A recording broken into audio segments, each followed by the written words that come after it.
میری امی کراچی کے علاقے جہانگیر روڈ میں رہا کرتی تھی۔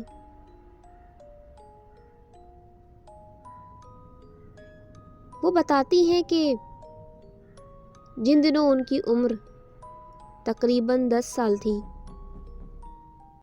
تو یہ واقعہ انہوں نے اپنے بڑوں سے سنا۔ وہ بتاتی ہیں کہ جہانگیر روڈ کے علاقے میں ایک بہت ہی پیاری سی بچی ہوتی تھی جو گھروں میں کام کاج وغیرہ کرتی تھی۔ شام کے وقت گھر جاتے جاتے وہ کھانا پکانے کے لیے یا اپنے گھر کے چولہے کے لیے لکڑیاں اکٹھی کر کے جاتی تھی۔ یہ واقعہ اسی بچی کے ساتھ پیش آیا۔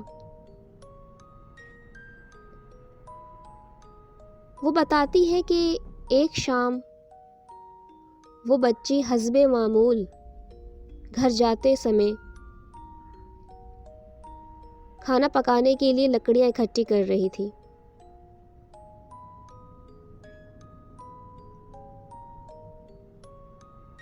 لکڑیاں جمع کرتے کرتے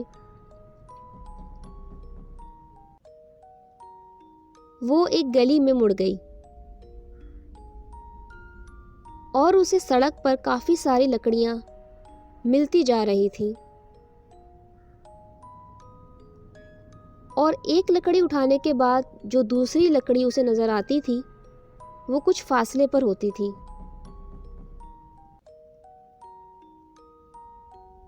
ایسا محسوس ہو رہا تھا جیسے وہ لکڑیاں اسے کسی جانب لے کر جا رہی ہیں۔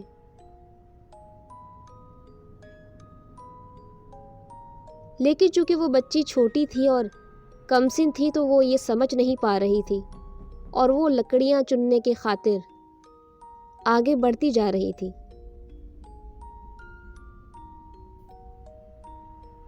وہ بتاتی ہیں کہ اس گلی میں کافی سناٹا تھا۔ عصر سے مغرب کا ٹائم تھا تو اس قدر اجالا بھی نہیں تھا۔ یوں تو اس بچی نے خاصی لکڑیاں جمع کر لی تھی، لیکن لکڑیاں اتنی تھیں کہ ختم ہونے کا نام ہی نہیں لے رہی تھی، اور وہ بچی انہیں چنتے چنتے آگے بڑھتی جا رہی تھی۔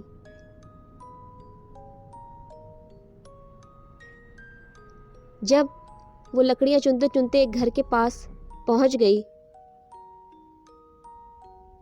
تو جو آخری لکڑی اسے نظر آئی وہ ایک گھر کی چوکھٹ پر پڑی ہوئی تھی۔ اس بچی نے جیسے ہی وہ لکڑی اٹھانی چاہی تو ویسے ہی اس بچی کو اس گھر کے اندر سے کسی کے ہنسنے کی آواز آئی۔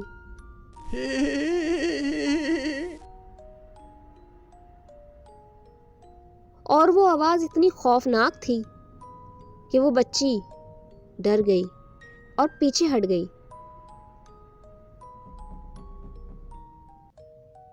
تبھی اچانک اس گھر کا دروازہ کھل گیا۔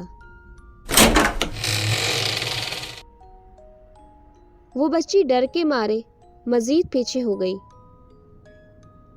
اور اسی جلدی میں کچھ لکڑیاں جو اس نے ابھی ابھی چنی تھیں گر گئیں۔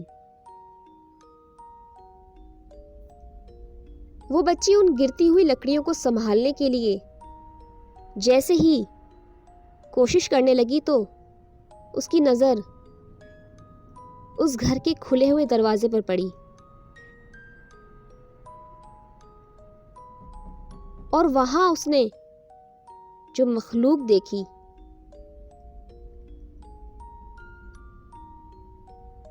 اس مخلوق کا چہرہ اس قدر خوفناک تھا۔ اس مخلوق کی بہت بڑی بڑی آنکھیں تھیں،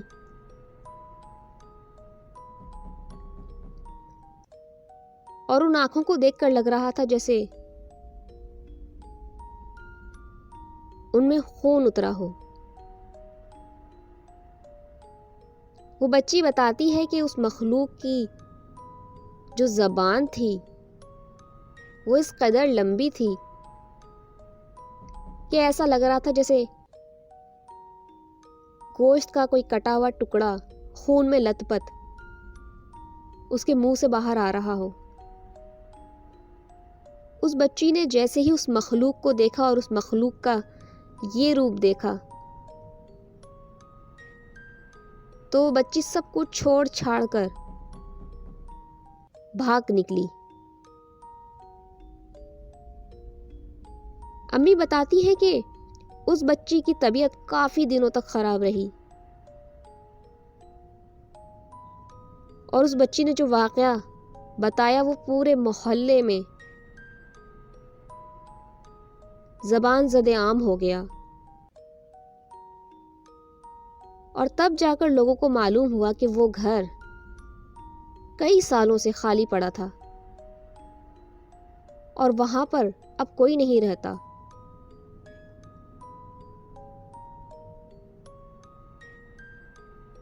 لیکن وہ ہنسنے کی آواز اور وہ مخلوق کون تھی، یہ بات آج تک ایک راز ہے۔